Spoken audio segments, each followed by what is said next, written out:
Place Radio, hosted by Brian Harrington.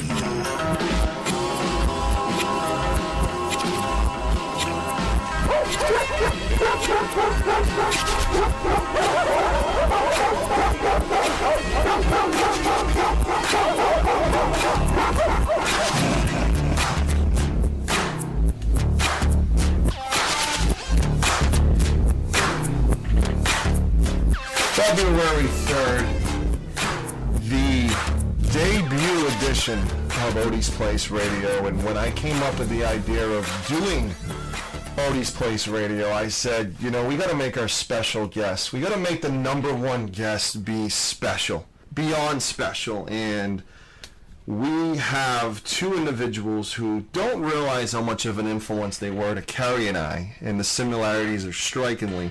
The Mr. Mo Project. We have Mariesa and Chris. How are you guys doing today? Hi, good. How are you? How did I say Mariesa right? Did I say that right? You're gonna... You said it perfect. You know, it's funny. Maurice. To the audience members, you know, when Chris and when they were on before, they said, you know, the barking might be a problem. And I said, the barking's in our intro. I mean, we literally have an intro song with dogs barking. So that's going to happen. Barking. Exactly. So the reason why I wanted to have you guys on is for about 50 reasons. The first reason is life in the doghouse. Did you guys start the YouTube channel Did you start that channel before the Mr. Mo Project? Obviously you did, correct? Yeah, so we started it in Ohio when we had Moses. And he kind of just chatted and talked and grumbled and grunted. And one time I think we were trying to get my parents to come visit from New York to Ohio, and I translated what Moses was saying. Oh, you want Frosty Paws? You want Nana to make you Frosty Paws? And so I sent her the video, and she sent us a recipe, and I thought, well, let's just make Frosty Paws with Nana's recipe. And so Moses talked his way through it, and I translated, and we made healthy dog treats. And Hooplaha saw it and asked if they could do a Cooking with Mo series, but at the time he was in strict contract negotiations and he just wasn't cooking as much as we had wanted. So we said, well, why don't you just kind of shoot about 8 rescue dogs and 2 crazy humans that love them, and that's how it kind of took off. There's where the similarities are with us. I mean, we have Squeak, who was Brooklyn survivor, ACC. Back in March, we saved 7 dogs at once from the shelters, Manhattan, Brooklyn, and Squeak was one of them. And Squeak has a clothing line, Super Squeak, and they're on sale, odiesplace.org.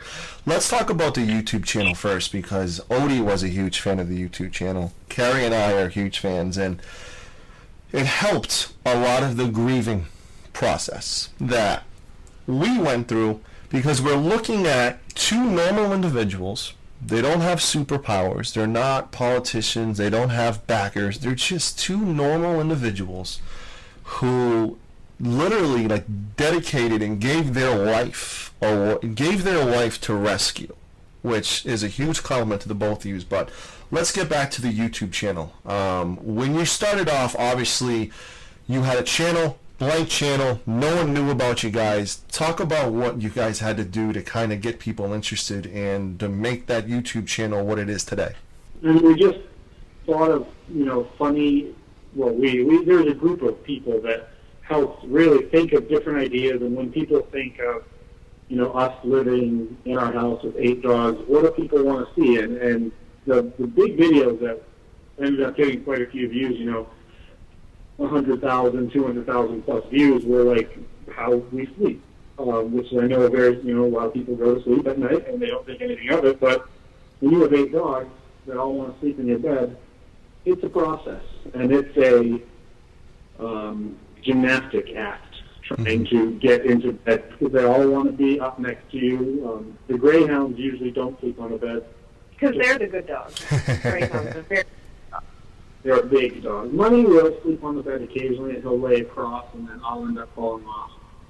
But, so people wanted to see that, and they started viewing them. So then we did dinner at the doghouse, or how we eat, and it's not the cleanest way. It's glamorous. It's not the most glamorous. The dogs do splits at the table with us occasionally. But so yeah, we thought of different ideas that people would want to see 8 dogs in a house do, and it kind of took off from there, and it's been fun. I mean, it's our life. I mean, it is true reality. There's no acting here. This is it's exactly how our life is on a daily basis. My wife's mother she's a cat person, and cooking with Mo are the 3 words that we showed her several times. My wife and mother worked together for a while, and Life in the Doghouse YouTube channel.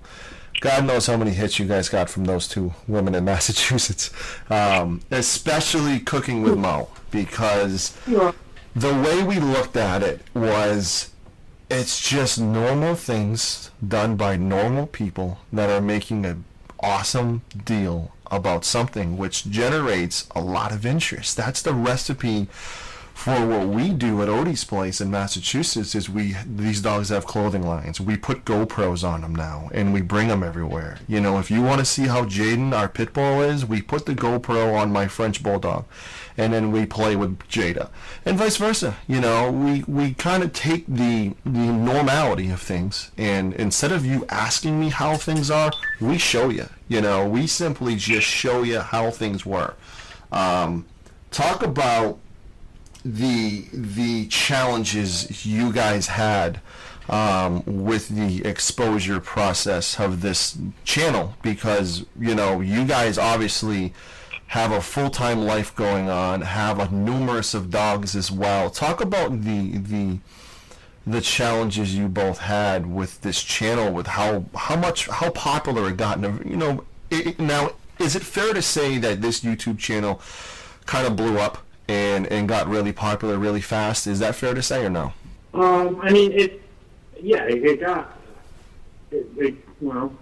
I think our friends, our Facebook friends, Gremlins fans and followers and friends are all very loyal and pretty much do and look at and like and view anything that we put up. And so the majority of the views probably came from them. And I think, a lot of people were sharing it. A lot of stories were made by it because it raised so much awareness. And sometimes other people got a hold of it, and then it didn't, and it had negative impact. And we can't really, because we have full-time jobs, we can't monitor every single person that kind of takes a video from the page. But like right now, that big jumping from couch to couch video, which I took on my phone one day with a laundry basket on the chair, like just for fun, because I thought Chris would like to see it. He wasn't home yet. So that's going around, and people are like, these dogs are not well trained, and that's a recipe for disaster. Well, they are very well trained. They're 2 therapy dogs and a pack of 8 dogs in the middle of a terrible New York winter. So you can't go run them outside. Like, they need to go outside. They should be outside. So I'll be going to get that. But the goal is always to raise awareness of rescue dogs living together, especially pit bulls. That they are not monsters by any means. Moses was a chef and a talk show host and everything else that you can imagine. So. And Grandma's a teacher. Yeah. My grandma, I took Grandma to school. She used to go to school all the time, and my grandmother, who lives in England, didn't quite understand that. So when my dad told her that Gremlin goes to school, she now thinks Gremlin is a teacher. And Moses is a chef. And Moses is actually a chef. Well, I mean, Moses did have the chef hat on, so let's be honest here. I'm calling it as I see it. Now, another video that I saw of you guys, first of all, the Pitbull thing is huge. And, I mean, we're fighting the fight here in Massachusetts. We're doing a documentary soon to prevent people from jumping across the street when they see a pit bull. You don't have to adopt one. Just don't jump across the street and risk your life over, a dog biting you 10 years ago or 15 years ago, or what you see on the news. There's a video that you guys have, Vinci, that really, really got me. And the story and everything that happened with that story. Do you have a close relationship with animal control? Are they able to give you guys a call and say, hey, listen, here's a project? Or how do you find a dog like him? Like, prime example, I know you went to the shelter and you found him there, correct? Yeah, I think he found us. I think this was a clear case of he really found us. We went to the shelter just to shoot a Life in the Doghouse episode, and we had never met this woman, Nancy, and she was awesome. She said, you know, there's an older pit bull here you guys should take a look at. And I said, no. This was before the Mr. Mo project started. Moses was alive. Oh yeah, we're still not even at the Mr. Mo. There's a lot we're gonna be like going over. Trust me. We're still at the YouTube channel, and then we'll get to Mr. Mo. So you saw Da Vinci at the shelter? Yeah, and we posted them on our page to just try and find a foster, because before there was the Mr. Mo project, we had another rescue from Ohio here to New York, Rowdy to the rescue. So we had, you know, just hoped to try and network him and have someone adopt him. We had no intention of bringing him home, but unbeknownst to me, Chris went back to the shelter with Moses, because he was kind of our tough nugget, and if he didn't like someone, if they weren't going to come into the house, well, Moses and Dave got along beautifully, and so Dave came home with us, and that was it. He never left. He became my heart dog. I don't know, a lot of people use that term, but it's just kind of like he was my soulmate on a different level than Chris is. So all the care that he needed didn't feel like work for me. It felt like life for me, like this is what I'm supposed to be doing. But he went on to live a really decent life with us for the next 13 months, I think. Yeah. So let's talk about when you guys met. I will be honest, when Carrie and I met, Carrie was more of the dog person than I was. Odie and I share the same birthday 2 days ago, coincidentally, so that was hard, 2 years. But Carrie was more of the dog person, and I was, you know, I like them, but it is what it is. You know, fell in love with Odie, rescue. He was a rescue from West Virginia before I got into the picture. And then it was just something that Carrie and I always thought about doing, because we volunteered at a shelter locally and saw things we wanted to do differently. The marketing aspect is one of them. Not having the attitude of, where is everybody? Why are people donating? They should feel bad for us kind of attitude that this local shelter had. Who was more of the dog person, like, between you two? Or were you both on evil level, even craziness, which is a good thing, by the way, even craziness for dogs? And how did the whole idea with Rowdy to the rescue come about? Like, let's hear about that backstory. Well, I lived in Washington, D.C., and I was working in D.C., just working a normal job. I had a golden retriever named Rowdy, and Gremlin came into my life there. Working with a rescue group there called Odessa Second Chance Rescue and Rehabilitation. That's how Gremlin came to me, and then it kind of opened my eyes up to the rescue world.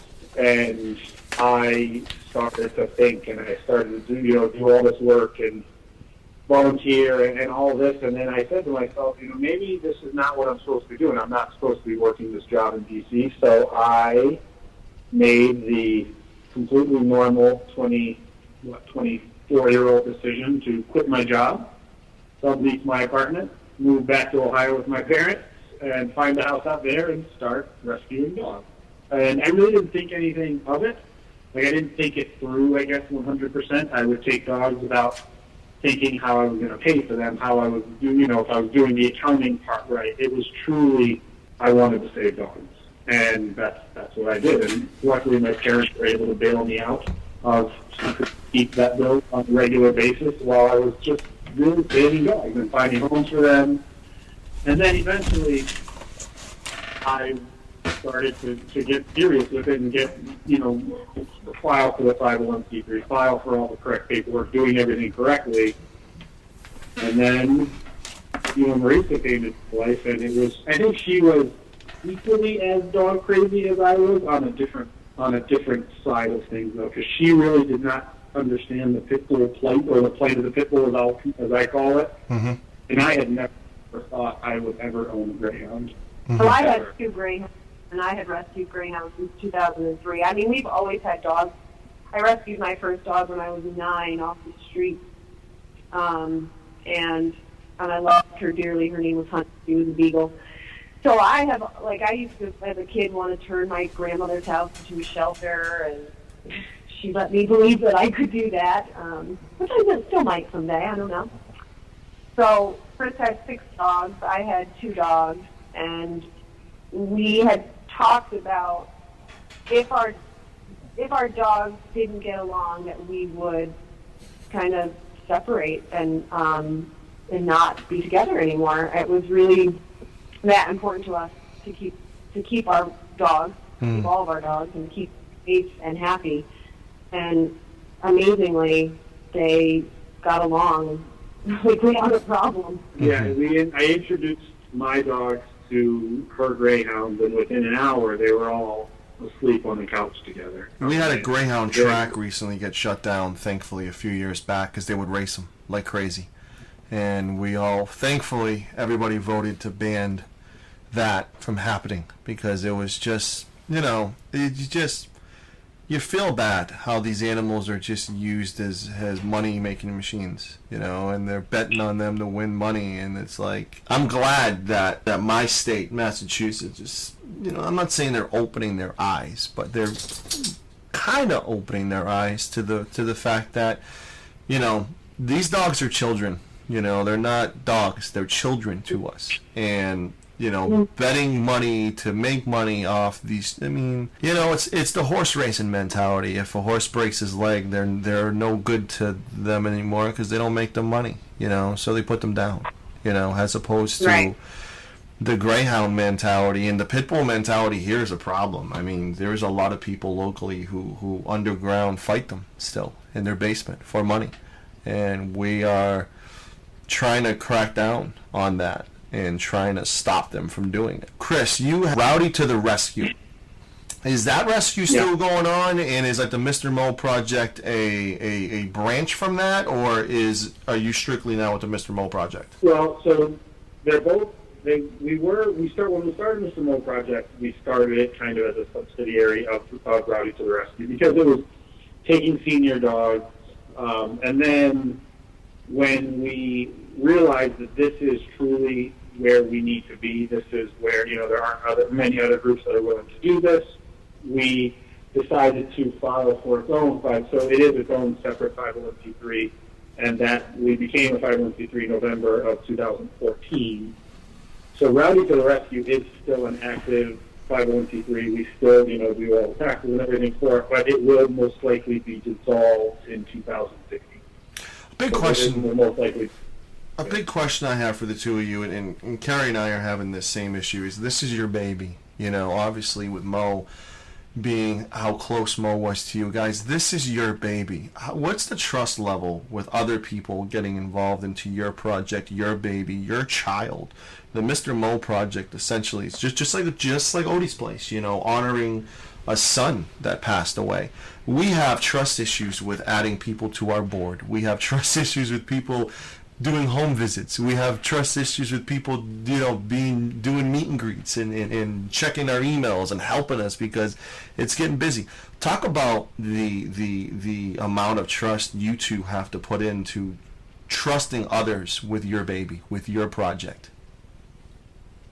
I think that's a really good point you're bringing up, because I think Chris and I have both been really independent up until this point, until it gets kind of out of control when people are upset that you haven't sent them a thank you for their donation, or you haven't responded to their email. And like Chris said, our goal is to save dogs. So the rest of it, the responses, the callbacks, whatever it is, we absolutely want to do it all, but our priority is always going to be the dogs. So we've had to kind of bite the bullet and allow some people in. So we have 3 fosters who are, all of our fosters are amazing, first of all, but we have 3 fosters that are helping.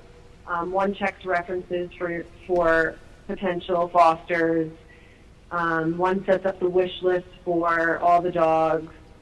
One of them is responding to PayPal thank yous. All of our fosters, well, the majority of our fosters are very are a big part of trying to fundraise, different ideas for fundraising, setting up their own fundraisers. I mean, we have a foster in Louisiana who is, doing her own fundraiser for right now, and it's all to raise money for the project. And we have quite a few fosters who are very willing to help because they know the financial burden of this project and how it's got to be long term. It's not just, when the dog comes in, they go out. No, and it's a long term project. Yeah, but I mean, for adding people onto our email, we're very cautious with that. That's a representation of us. Yeah, and we have some people who are really sadly trying to sabotage the Mr. Mo project. None of our fosters, of course, but so it's scary because it's our dog's honor and his legacy, and I refuse to let anyone mess it up. So. Can we briefly, without crying, because whenever the Odies Place project, and I hope you guys have a few more minutes to talk about it. Talk about the Mr. Mo project, and was this something? When did the idea come about? Because with Odie, what happened was cancer, 2 weeks to live, depression, SSRIs. My doctor was going to commit me. Every song made me cry, load me up with you name it, anxiety, depression, gained 60 pounds, growing a tree wasn't going to do it for me. I volunteered at a shelter, saw a lot of things I wanted to do different. Odie's Place was born. Talk about the Mr. Mo project, and obviously the grieving period came first. But talk about when the light of the birth of Mr. Mo project came into play. I actually do remember Maurice and I were driving, and we were both talking. This is about 2 weeks after Moses had passed away. We were thinking of, I basically said something, and Maurice said very normally, because I have ideas. I have a ton of ideas. Do I follow through with them? No. It's a lot like me. And I said, why not rescue senior dogs? And we talked about it, and I don't know if Marisa thought it was actually going to go anywhere, but she liked the idea, and it's kind of the selfish way of keeping Moses' name out there. And I started putting things together. I contacted our local humane society who we worked with to kind of start it, and then contacting different companies to work with us, and then basically getting the plan put together. Because when we had Moses for a year and 6 months, and we had to sell our hot tub to get an MRI for him. We understood that there's a huge cost that comes when taking a senior dog. And I can't help but think how many senior dogs are in shelters purely because of a financial reason. So when you pull that away, what can it do? Can it save more dogs? And that's how we kind of put the basis of the Mr. Mo project and the financial security into play, and that's really how it started. It's interesting because you keep mentioning the issues with rescues jealous and rescues hating, and I can guarantee you when I contacted you about coming on, you both were like, why is another rescue wanting us on? And it's when Duke and Duquesa were two of the 12-year-olds from Brooklyn, I think Brooklyn, we were their safety net. And when I found out the Mr. Mo project pulled them, I was ecstatic. And people were like, why are you, because I freaking love the Mr. Mo project. And people are looking at me like I'm crazy. And I'm like, they don't know the backstory. They don't know the grieving process was a little easier because we got two people who are going through the same thing we're going through. And are not only doing that, but they are defending their child's honor, and they're honoring their child with saving lives. And Duke and Duquesa, I was ecstatic when I found out that you two pulled them. Can you give our audience a brief background of Duke and Duquesa? And obviously there's a happy story, a happy ending to it, so go right ahead. So we found out about Duke. Someone sent me a message about showing the picture. And the hard thing with me is once I see a picture, I can't let it go because if they do get put to sleep, I end up feeling responsible, which is Exactly how I am. But, so I saw Duke's picture, and I went and clicked on the link, and then, sure enough, came in with Duquesa. So I clicked on her picture, and I'm reading their bios, and really at this point, I think you're already committed to taking them. I sent an email to, who we needed to send an email to, got the response that they, were still in need, and we ended up pulling them for a foster that we had already lined up. We usually try not to take dogs without having fosters lined up because we don't board dogs if we can help it. So we ended up pulling them, and we got them to our vet, and we realized pretty quickly that the foster home that we had pulled or that we had set up for these two just wasn't going to work out because they passed their assessment at New York City, but they passed it individually. And Duke is so protective of Duquesa or Duchess now that I'm pretty sure if another dog came by and they were together, he would protect her. He would do whatever he needed to do. So I feel like there could have been some jealousy issues. They had other dogs. We didn't want to put them through that. So I ended up contacting that person who we really put these dogs for, and she completely agreed. She was very, understanding. She was upset because she really wanted to help the dogs, but she knew they were safe. So she felt good about that. So at that point, we then started to panic a little bit because we're trying to find a home for two, 60 to 70 pound, 12-year-old dogs that need to stay together with no other pets. That is, quite a challenge. Just to find a home for one dog with no other pets is pretty difficult. So we started, we put our feelers out, and we put out on Facebook, and we ended up getting responses from 3 people that wanted to take the two, and one of them ended up backing out at the end. But the home that they ended up going to is just unbelievable. I mean, it's the home they were meant to go to. It really is. And what I ended up doing is, it's in Ohio, in Concord, Ohio. So about 7 hours from us. We didn't want to put them through any sort of transport, so after work one day, I picked them up probably about 5:30, and I drove them to their new home in Concord. And then my family was in Cleveland, so I was able to go see my mom and dad for a day. So they're doing unbelievable, and I think it's all about trying to gain the trust back. They were surrendered at 12 years old. They've lived in the same family for 12 years, and kind of got to earn that trust back. So Anita and her husband Richard, who are so understanding and patient, have already, Anita's been texting me pictures. They're wagging their tail. Duke is going to take some time, and they do have some health issues that we have to work through. But I think at the end of it, they're going to live for as long as they can a very happy, spoiled life. Let's talk about Facebook. Let's talk about social media as a whole. The Mr. Mo Project Facebook page is 8,000 strong. Our page, we're almost at 7,000 at our Facebook, so we understand and realize the importance of this. Talk about the importance of a rescue with utilizing social media to their advantage. Talk about the Facebook page and how helpful Facebook, Twitter, YouTube has been to not only your brand, but to get these animals awesome homes. Well, we have the Mr. Mo Project page, which really is, it is the Mr. Mo Project page, but it isn't at the same time.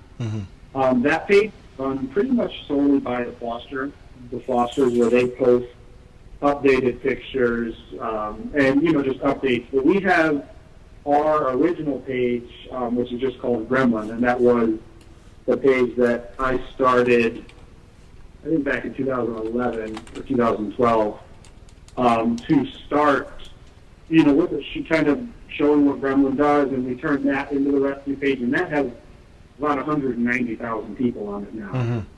So we did that as a really large net. I mean, we consider every single all 190,000 of them, part of our family. They're so supportive. That's how we raise money. And that's how we find dogs homes. I mean, our fundraising is Facebook and selling T-shirts, pretty much. Mm-hmm. And we were able to raise, about $164,000 in 2015. And we spent $163,000, so we're pretty dead on. We like to play it kind of close. Let's talk about Clay. Clay is on your Gremlin Facebook page right now. I think you guys are in the process of raising funds for Clay, correct? Yes, that's right. Can you let everybody know? He's been at the... Yeah, let everyone know his backstory. Let everyone know what happened briefly, and where to go to help. He's been at Mohawk Hudson's Humane Society for a couple of weeks. They contacted us and asked if we could take him. And I really, if someone says no in between the two of us, it's me. So I'm always the bad guy. But I had to tell them, I'm sorry, we have a very large bill at the vet right now. We really can't take another dog. We owe them about $10,000. But today they sent me his blood work, and he has a urinary tract infection, and he's weak in the back end, and he needs a neuro consult. And I couldn't keep saying no to them. I've wanted him for the last 3 weeks. So today one of our fosters went to the shelter, picked him up, brought him up to our vet for us. He'll stay there like a medical boarding until he's ready to go to his home. But he definitely has some neurological issues. Absolutely the sweetest dog. He loves to give kisses. He's got this big bully head. Mm-hmm. He's just a doll. His foster is going to call him Julius because she has a dog named Johanna. So Johanna and Julius will be together in the very near future. Johanna's a Mr. No Project dog, too. Yep, most of our fosters have multiple dogs, which is just, I think, kind of a praise to the project. I think it's great. So Clay, he needs a neuro consult. He needs a full set of x-rays, kind of his whole spine. I'm guessing he's got some herniated discs in there, but at this point I don't think it's something that surgery would help. So we're raising money for him. We use PayPal primarily. That's Mr. Mo Project at gmail.com. So we're hoping for very good things for him.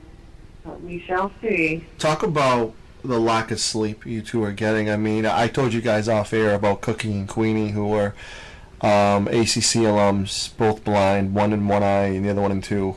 Queenie has severe separation anxiety. We just had to move her to another foster who is a senior citizen who's home 95% of the time.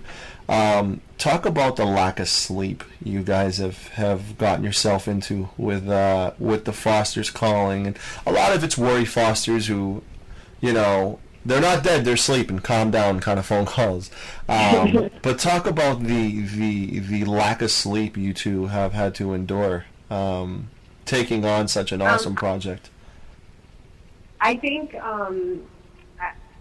we try to be 110% accessible to our fosters. Like even the day Jack died, my foster was texting me, and I never even let on that we had just lost Jack until she saw it on Facebook, and she said, "Oh my God, I'm so sorry. I wouldn't have texted you." And I was like, "Stop it. This is what we do, and we don't expect any different." Mm-hmm. So our fosters contact us daily. Some of them. We love to hear from them. Absolutely. I never don't want to hear from them. The update's kind of what makes it worth it. Fuel. Chris kind of takes the lead on half of them, and I'll take the lead on the other half of them. There are some that we rarely hear from, but still, like once a month, we'll try and just reach out to them. Do you need anything? How are things going? Is there anything we can do to help you? But they're super respectful of our time. They always offer to help. So, I leave my phone on at night on the ring. They all know to call me, don't text, because I won't hear it if there's an emergency. And there have been. We've had calls at 3 a.m. and 4 a.m. and this dog had a seizure, and I'm taking him to the ER. And every call we get, we're right up, ready to go. So there's never a time that I don't want that call. But I will say that sometimes my stomach drops when I see a foster who's never contacted me, who's calling. It's bad. What happened? So I think some of the sleeplessness is our own worry. over raising enough money for them, kind of continuing the goals of this project to honor Moses, to make sure the 71 dogs we have are covered for the rest of their life. It's scary. It's scary to think about it. But we're a pretty good team, I think, and we have an awesome group of fosters and an incredible group of Facebook friends that just support us 110%. How do you stay, the anxiety, last week we went through that with like Cookie, $5,000 vet bill, she almost died 4 times, incubated, breathing tube down her throat. My vet kept telling me, she's 12 and she's half blind. I said, I don't care. I made a commitment to her that whoever surrendered her because of cost, we're not going to let that get in the way. Talk about, the stress and what it can do to the marriage. You two are just normal individuals who are married and just trying to stay strong. Talk about, Carrie and I have had arguments that have been related to, I have a Shih Tzu right now crawling on my leg who is a Brooklyn survivor who had cancer. We took her spleen out, 9 years, 6-year-old, 12, $1,200 spleen removal, and it was tough raising funds, and you would snap at the wife or snap at the husband. Talk about what at the end of the day really gets you both to realize, you know what, and there are times you guys can say it or not, but there are times when you guys think you're on your own, when you're not. You guys have each other and you're in the same battle. Talk about what at the end of the day keeps you guys levelly grounded to realize that the both of you are in this together as a team. I think for Chris, when he realizes that I'm always right, that usually helps a lot. You think? Radio silence from Chris over here. We absolutely argue. We've only been married 3 years. We'll be 3 years in October. And we've been 2.5 years because we're nowhere near October. Are we not? I feel like we are. It's okay. Well, anywho, I think that at the end of the day, after we've said our piece about whatever dog he wants to take and whatever dog I want to take, we realize we're doing this for Moses, for the dogs, and after we've argued and yelled, we try and figure out a way to come up with the money, find a foster, take the time off, drive a dog to Tennessee. I will. So I do remember one. I'm not going to say the what actually happened, but there was one situation that happened with one of the dogs in the project that we got in an awful argument about. Just made us, talk about our marriage at the end of at the end of this argument. And she ended up being right. I was right. She was right, and I can admit that now. Now you can. But the whole argument started off of one of the project dogs and something that had happened, an illness, that it was almost a wait-and-see type thing, and we got in an awful battle that lasted about a day. But, yeah, that was because of one of the dogs. But I think also we have learned so much from our vets. We work with 4 vets at the Animal Health Center here in Clifton Park, and they are so good to us, and they teach us, and they handhold, and they walk us through every diagnosis, every blood panel, every slide. We get to look at things. We measure PCV levels. We look for mast cell and aspirate. All I know is no purple. Yeah. No purple. And I know that a snowman is. So, we're learning so much. So I think that when the fosters call us and they say, this is what we're seeing, what do you think? I can say, oh, yeah, I got this. I think this is what it is. And so I think we're a good resource for our fosters, as our vets are good resources for us. So we always tell, we will never withhold that. And we tell people, I know there's some people that foster for some rescues that everything, you've got to run it through the rescue, and I get that, but at the same sense, if someone can't get a hold of us and they don't take the dog to the vet and something happens. Oh, yeah. Yeah. not an option. So we always say, if you think something is wrong, take her to the vet or take him to the vet. Last night, Amber in Louisiana called about Jill, sent us a video. Jill's kind of stumbling down the hall.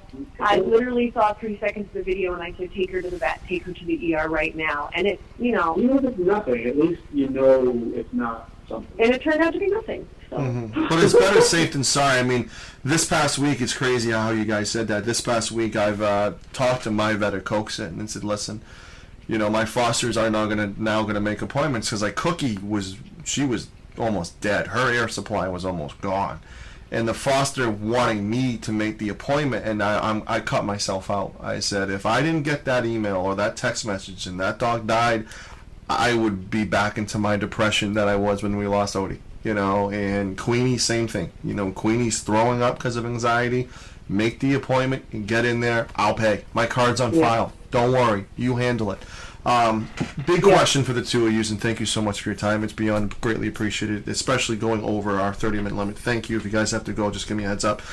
What advice would you two give to the two of you when you started the rescue? So let's say you two right now gets a phone call from you two back when, let's just even go back before Rowdy to the Rescue came about, and then Mr. Mo came about. What are the 3 to 5 things you two would say to the young rascals that you two were when you were green in this? You didn't know the rescue world. You just wanted to help save dogs, and we all both know there's a lot more to that. There's things you have to learn and things you have to know and introduce and introductions and making sure you're placing dogs in the right environment. Shelter dogs need to be in a quiet environment as opposed to an environment with 10 kids. What are the key tips and advice you two would give to the two of you from a few years back? That was a good question. That's a great question. I would say to trust your heart. And I know that might sound silly, but there are so many times that you kind of question if you're doing the right thing, and you just kind of have to trust you are doing the right thing, and you'll know if you're not. And that's, when you're starting out and you're getting involved with a dog that you don't know what's going on, you don't know what to do, and you're questioning everything you are doing, you just kind of need to trust yourself. And the right, the outcome will be the outcome. If that makes sense. It does. It absolutely does. How about you, Mariesa? I'll let you go. Okay, well, I'm going to be the cynic here, and I'm going to say that you really need to get your books in order before you start, because there are so many ins and outs. There are so many ways that you can trip up, you can mess up, you can lose funds, you can it's scary, just the money aspect of it. So understanding not-for-profits, understanding 501c3s. The paperwork, not just saving dogs, it's saving dogs and paperwork. Yeah, accounting, bookkeeping, all of it. And we've learned all of it. But in the same breath, I would say don't give up. Do not give up. Stick to your guns. Do it because you love it. And it's not easy and it's not glamorous, but it is the most worthwhile thing I've ever done. A lot of people ask me, why is my URL Odies Place Sanctuary? Ladies and gentlemen, that's your answer right there. These two have been, the life in a doghouse alone was just seeing what you two are doing for not only pits, but senior pits. It's freaking amazing. And we had the idea to do a sanctuary. That was the idea. That was the plan. But then when I was exposed, which, again, Facebook can be your best friend, but Facebook can also have your wife at 3 a.m. crying because she doesn't have a rescue, and this dog's going to be put to sleep at noon, which we went through a lot of, and we didn't have a rescue. We were just animal lovers who asked, why are these animals being put down? Why can't that shelter build more space? And why can't they put them in boarding facilities? And why can't the mayor of New York care? Why can't Donald Trump care? Why do people not care? And the sanctuary idea is still, I mean, we're doing all ages, 8 months to 14. But it's one of those things that the sanctuary idea is something that we are just, because Odie was a senior, you know, and we had to go through the laser and the acupuncture twice a month and twice a week, and you know, with the Rimadol and all that fun stuff, you know, and we went through it, you know, and you know, I just went to Ocean State when my pup was having surgery, and I seen a senior lab with masses hanging on, limping, and the dog's just going, he's just moving, and nothing's slowing him down.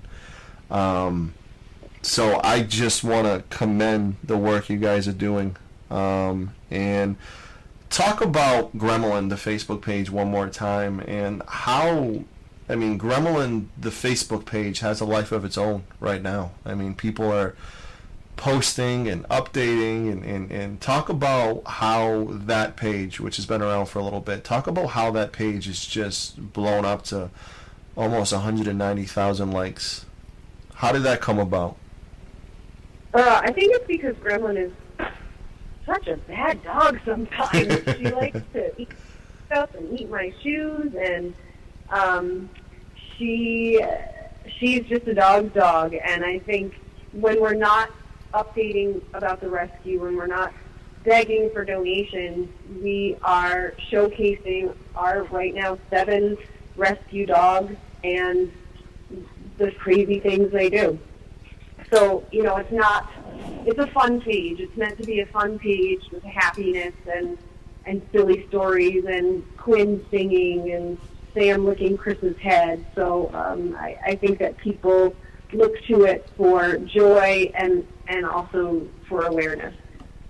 What's the one lesson to the both of you? Again, this is probably a difficult question to ask, but what's the one lesson you guys ultimately learn I don't want to say the hardest, but learn the hardest doing this?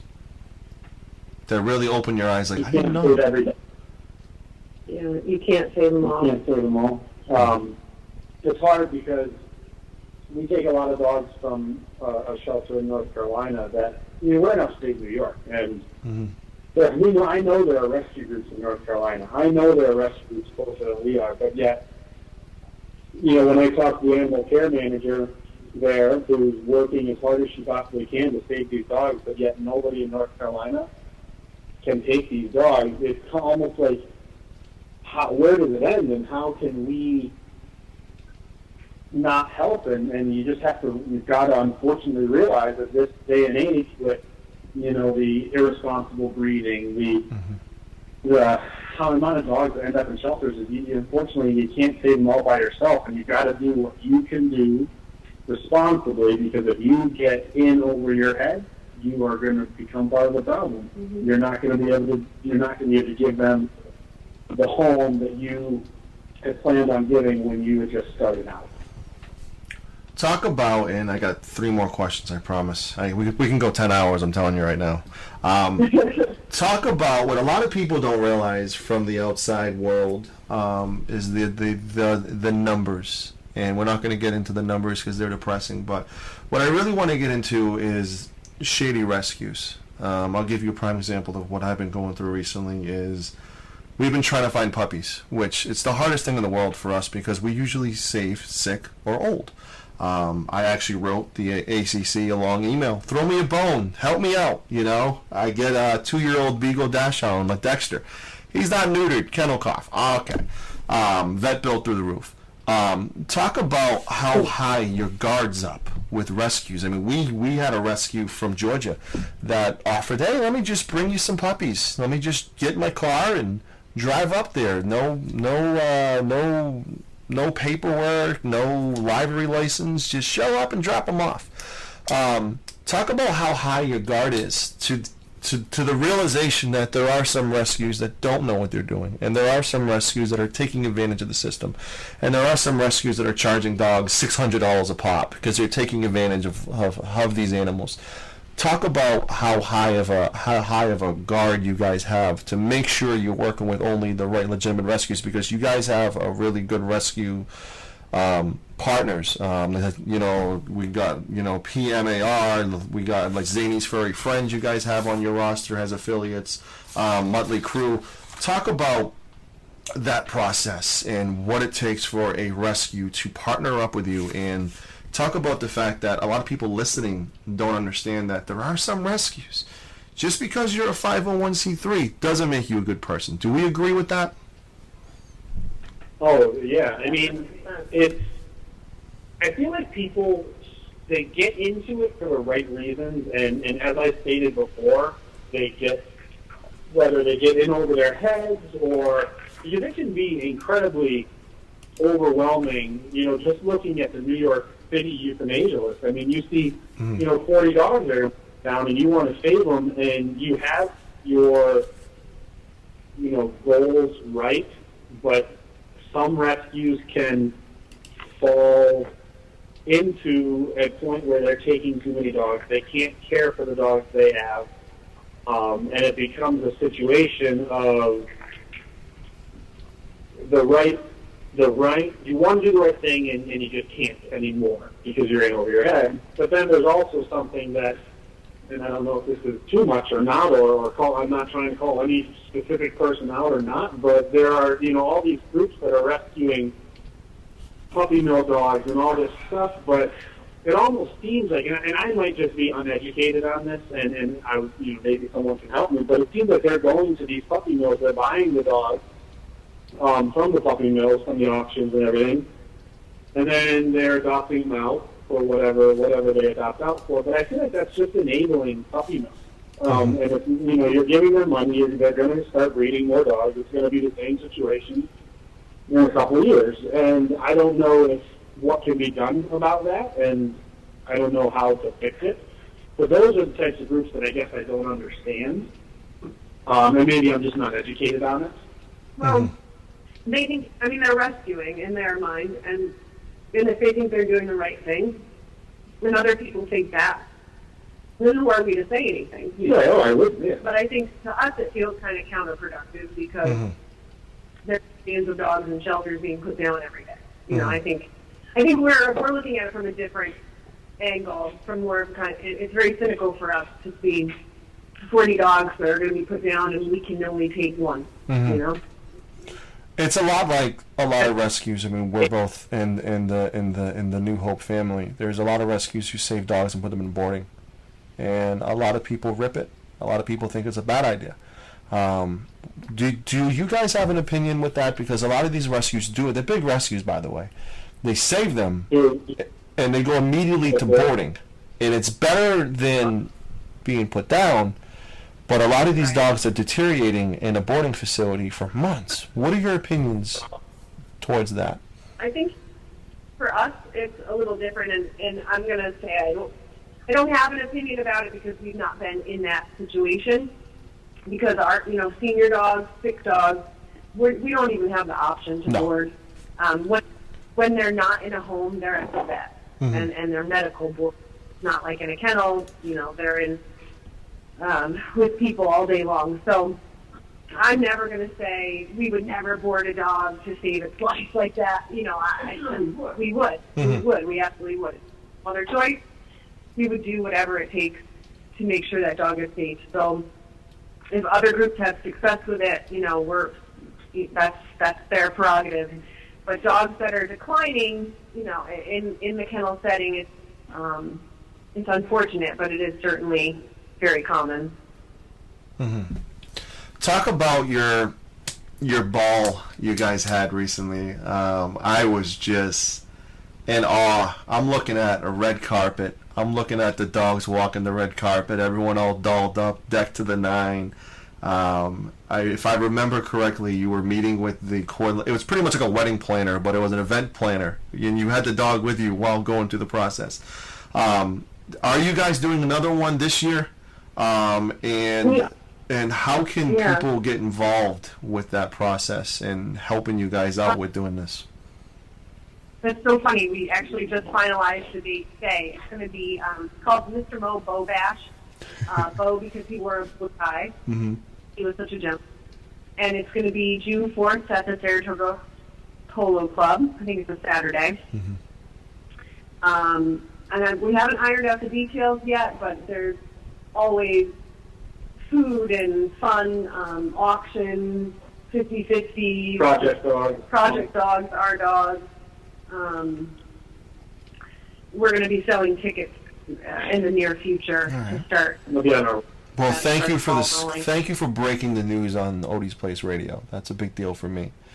That's an exclusive. I don't tell my mom yet. We might be in trouble. Well, we'll probably put this up after your mom knows. Just text me that your mom knows, and then I'll put it up on iTunes. That's a big deal for me because, you know, the backstory of Odies Place, you know, a lot of the water to feed the plants sort of, and I never used that phrase before ever until just now. The water to feed the plant came from you two, inspiring my wife and I, who similar situation, similar background, love for animals, honoring Odie, who, you know, he passed away January 19th. February 1st is his birthday. My birthday's February 1st as well. And the grieving process continues in saving lives. Looking at the 80 dogs we've adopted last year and the 12 of them that have been adopted this year because I don't sleep, we're doing it for Odie, and they're Odie's children. Talk about and this is my last question before I get to the big 5-year plan you guys have. Talk about because a lot of times when you do rescue, especially with seniors and they're so close to you, talk about how hard it is for you to spend all this time with these animals and then having to, I don't want to say let go, but let go and put them in their forever homes and sometimes their retirement homes. How hard is that process? And it doesn't get old. It's every single time you do it, correct? Yeah, it definitely is. Just the other day, I kind of had a secret pull because I was going to keep him. He was a min pin. His name was Hugo. Came from Staten Island. Okay. He was super urgent. And I said, I gotta have this dog. My friend tagged me in it, and I thought, okay, this is my kind of extension of Jack, who we just lost on January 31st. We only had him for 34 days. I didn't feel like I had him nearly long enough, so I was gonna just kind of keep going with Hugo. And when Hugo came, he is a spitfire. He's healthy. He's spry. He's attention-seeking. He's playful. And he would never make it in our house. So I kind of made the decision for him to go to another wonderful home. And yesterday when his foster mom took him home, I cried and I thought, oh my gosh, I can't believe I gave this dog up. And then I thought, you know what? He's got it better than I do now. So it's tearful, kind of for selfish reasons, and then you realize what good you've just done for them, and it makes it all better. Let's talk about when I took Duke and Duchess to their new home, I almost, these dogs were just surrendered, so they were, abandoned, so to speak. They come in to us, we spend, basically Mariesa and I, they're spending all the time with them, plus the vets and the staff there. So then they kind of come out of their shell to us over that week that we have them. And then when I take them and I leave them, I almost I don't want them to think I'm abandoning them at the same time because they gave us their tail life. They gave us the love that they showed us. And then I go, and I took a picture actually when I left of Anita and Rich standing in their driveway with Duke and Duchess on leash, and I could see, and Duchess is just staring at me. And it's a hard thing to think about, but at the same time, now, I'm getting text messages from Anita saying how much they love her. And that's, I guess, the end goal, but it's still very hard to deal with. It is. What the listeners don't realize is two senior dogs like that, it takes a while for them to open up and trust. And then when they do that, the hardest part is they work so hard to trust you, and the mission is still the same. The mission of getting them to their forever home and driving off. A big reason why we're popular is because I cry a lot on my Facebook page. I'm a 300-pound, 32-year-old male, showing raw emotion because I'm a human being, you know, with like Cookie's surgery and almost losing Cookie, and people were like, this is raw emotion. And my answer is, this isn't a 9 to 5. There's a lot of shelters who get paid a salary in my area. They're at 9 to 5, they go home at 5 and they come back at 7 in the morning, and that's it. I get phone calls at 10 p.m. You know what I'm saying? And it's not a 9 to 5. We're not making money. It's a non-profit. And it's Odies children. And if, you know... Go ahead, Chris, I'm sorry. So there's a lot of my biggest pet peeve of I'm sorry, I'm going to probably maybe vent a little bit. Go ahead. But my biggest pet peeve is nonprofits that do pull a salary, and something that I have always said is that, you know, this little old lady that saves up her $10, you know, she's on a limited income, but she sees this cat that she wants to help, and she makes her $10 donation to the Humane Society or whoever, and then that Humane Society has a $200,000, you know, the director and the director of operations, $200,000 salary, and that is my biggest of all time pet peeves. I can't stand it because even my dad is both. My dad has said, you know, you guys are to the point where you're big enough that you can try to do this full time. You can save more dogs. You know, I'm like, you can't. We can never leave our job. And he said, well, you guys can pay yourselves through the project. And I said, if we ever have the money to pay ourselves through the project, we can save more dogs. And I'll always look. There's no reason to ever take someone's donation and put it towards administration costs or anything like that. You know, they're donating to the dog. They're not donating to a CPA. Well, that's, you know, ASPCA, and they got these commercials running all the time, and it's like if they have enough to afford those commercials, I think they're pretty well off between you and I, you know? And that's the thing. You see the marketing and you see the spokespeople that are getting involved and doing these ASPCA and Arms of an Angel, which, you know, still makes me cry. And you look at it and you say to yourself, if they have that amount of money, that wasn't free, that radio ad. That TV ad could have went into saving, how many animals we talking about? A lot. You know, and it could have went into making more of a difference and not stopping. What is the 5-year plan for you guys? What is the ultimate goal for the Mr. Mo project? Question 1. And 2, are you guys ever going to get involved in cats? That's a question Odies Place has gotten every single day. We're slow. There's a lot to learn about cats, you know, feline AIDS and all that stuff. Are you guys ever going to branch out and do the cat process as well? And what is your 5-year plan? Building or no building? I would love to help a cat rescue start a program like ours. I don't think that there are so many cats.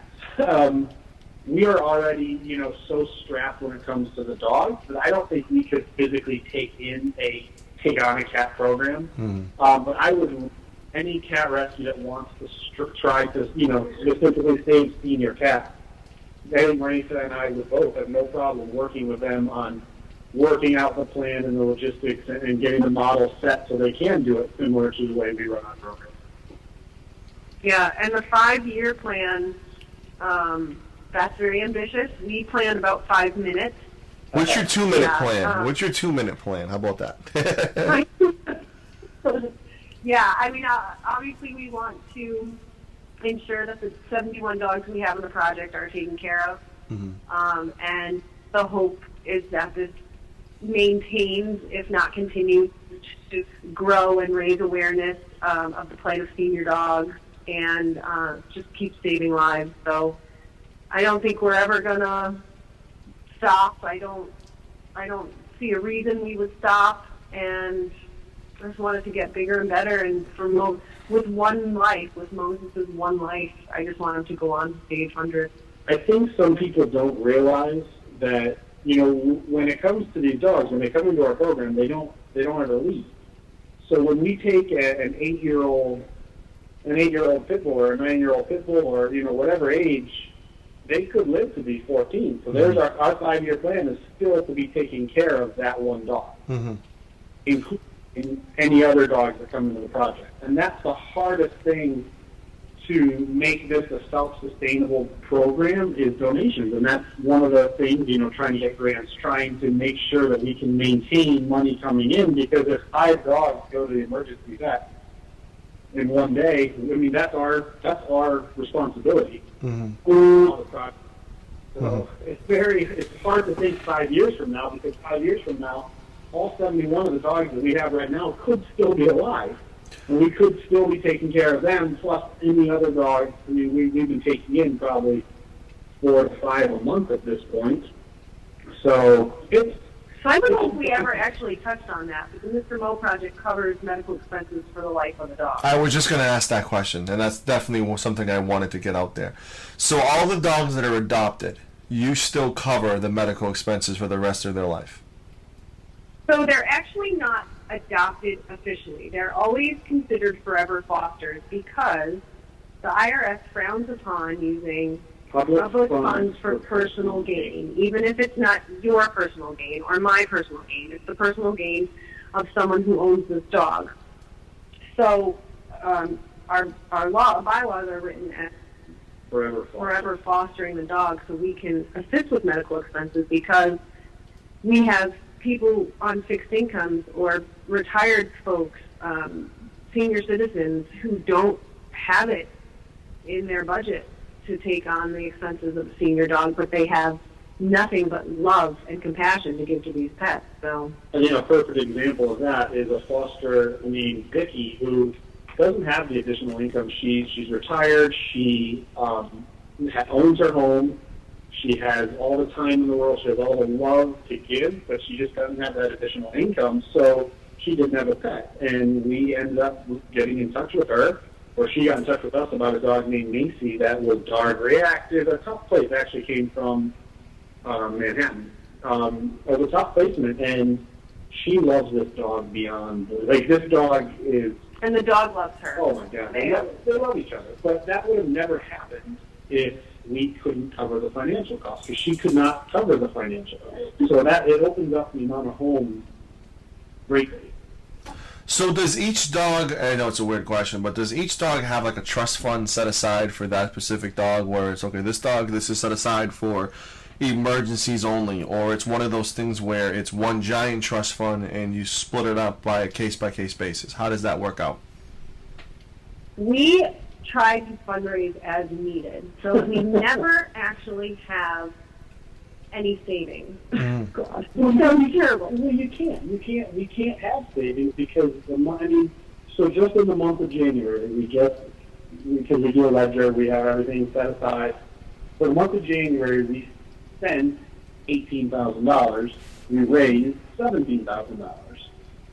So it's never going to be, you're going to have a $5,000 or a $10,000 savings, because we take one dog. I mean, that one dog is going to average $2,000 in medical expenses in the first month for us, just from going normal checkups. A lot of times they come to us sick. So we don't have we really just need to find someone with a lot of money that loves senior dogs that wants to help keep this program afloat, because we know the difficulty of keeping this program afloat. And we're going to do it. I mean, we almost auctioned off my wife's wedding present. Yep. She wants to shave her head if we can raise up enough money.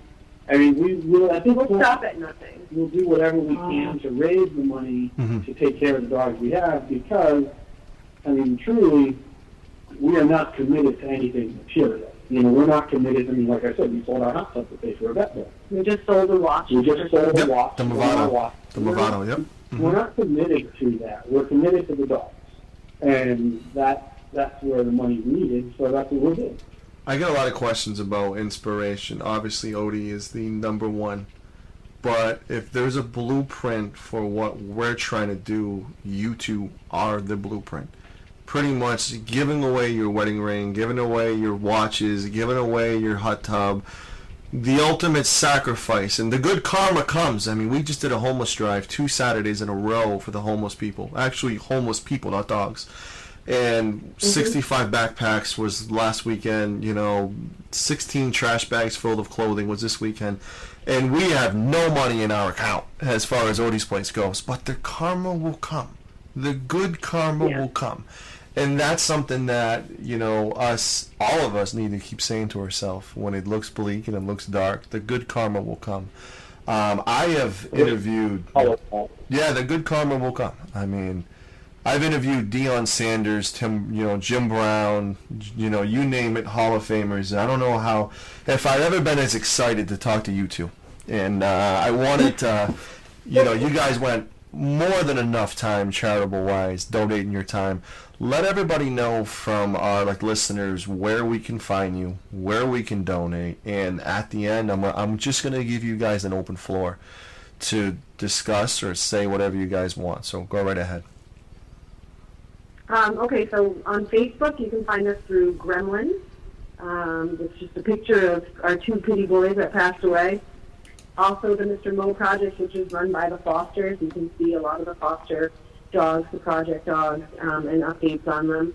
We have a website, mrmoproject.com, and our email is mrmoproject@gmail.com. It's M-O, not M-O-E. Yeah, M-R-M-O, Mr. M-R-M-O. Well, is that it? You think? That's how you can find us. Yeah. PayPal. Oh, we have Get that a PayPal wine out there. series. We have a cookbook. PayPal. Oh, PayPal. Okay, so donations through PayPal, same as the email address, Mr. Mo, M-R-M-O project @gmail.com. And the book. Let's get the book out there as well. YouTube.com/doghouse. And you guys are selling cookbooks, right, Mr. Mo Cookbooks? Where you at, volume 2 now, or are you still volume 1? We're short. Yeah, we only did one, but they're still for sale. And the link is on our website. We also have the senior series, Benefits Wine, which is really nice. And that's on the website as well. And we have a lot of fundraisers going on right now. People who like to shop at the Bon Ton can buy a $5 coupon book. There's a big sale at Bon Ton February 26th and 27th. So we always have our hand in one or two fundraisers. I'm doing a fundraiser in May. I have a powerlifting meet that I am trying to qualify for nationals this year. So it's like I'm doing a pound for pennies type thing where people can pledge a certain amount of pounds or a certain amount of pennies for however many pounds my free lift total is. So my goal is I'd like to hit 1,660 pounds. So and real quick, because you mentioned that, I got to ask this. How much of a hurdle, Chris, do you have with, being a guy in this rescue world, which apparently is a rare thing I'm understanding from my journeys, is that whenever I do a home visit, they're like, you're a big guy. I'm like, yeah. And we deal with dogs who've been abused and neglected and have had severe trust issues. And my appearance alone doesn't help, being a big, tall guy. You're a tall gentleman as well. Talk about that real quick, if you can, about the hurdles you have to overcome with a lot of these animals are skittish and scared. Do you have those issues as well that I do? Chris actually never stands. Yeah, He's I get on the floor. I get on the floor immediately, and I do that because I try to get to their level for that exact reason. I will crawl on the floor. I'll be on my belly, and because I don't want to be that overpowering, intimidating look. So the moment I meet, one of our dogs comes in, I will be on the floor, and that's the way they get to know me, and that's the way they're introduced to me. So then, as they do start to know me, it's a little easier for the size. But I don't know. I'm incredibly sensitive in the first place. So I may look big and intimidating, but I am warm and fuzzy. I cry. Warm and fuzzy. Well, yeah, it's eerie, the similarities you two have. I have my wife who's watching all of our dogs, our handful of dogs, regretting not having the ability to talk to you guys. The floor is yours. If there's anything else you guys want to promote, plug, vent about, the mic's yours. Yeah, no, we really appreciate this. And any way we can spread our word. So. Yeah, and you're doing a great job, and we definitely don't want you to give up. We're proud of you. We think you're doing good work. Thank you. And I think it's like you said already. We have. I have a specific rescue group that I am enamored with, and that's Sonora Northeast. Mm-hmm. special needs animals. Yeah, and looking at their, the dogs that they take in, it's like, I'm amazed by what they do. And I think all rescue groups should work together, and it's kind of sad that they don't. Mm-hmm. And I hope that one day rescue groups will realize that in shelters, and will realize that everybody's doing the same thing. We're all working for the same cause. It doesn't matter who takes the dog. It doesn't matter who gets, the donation. It's all going towards the dog. Mm-hmm. And that's, I think, what people need to realize. So, like you say, you enjoy the Mr. Mo project. There are so many rescue groups that we're amazed by as well. Well, the Beagle Freedom Project. Oh, I love the Beagle Freedom Project. I can't even talk about it. Mm-hmm. We're inspired by so many as well, but and I was going to mention this earlier, so I'm glad that you did. I think it is unbelievably important for rescue groups to work together, and we have had such wonderful luck with the groups that we've worked with, and we've formed friendships. Handsome Dan's Rescue. Mm-hmm. The girls in that rescue are my friends now, and had it not been for the dogs, I never would have met them. Courtney from Special Needs Animal Rescue, great friend of mine. I mean, I adore these women and men who do this, and we're just so thankful to be part of such a great thing. We're in the same circle. I mean, you guys have a on-air and off-air olive branch. Whenever we can do something for you, let us know. We're all about making a difference and making today better than yesterday. And, that's, once you look at our videos and our freedom rides, I think Odie's Place might be one of your favorites soon. That's our goal. And it'll be a favorite to you guys because you guys can say, we played a part in the birth. Looking at a lot of it's great. I'm enjoying it already. And I just remember when you had first contacted us and said, this is what we're planning on doing, and I thought, way to go, man. That's good for you. That was a while ago, yeah. And that shows you how legit, that's, it was one of those things where your channel was really awesome because Odie watched it, and then it was one of those things where I was like, oh, it reminds me of Odie. I can't watch it, but it was one of those things with, the pit who you guys have in your profile on the Gremlin, the senior pit, like Da Vinci. It was just, it pulled me back in.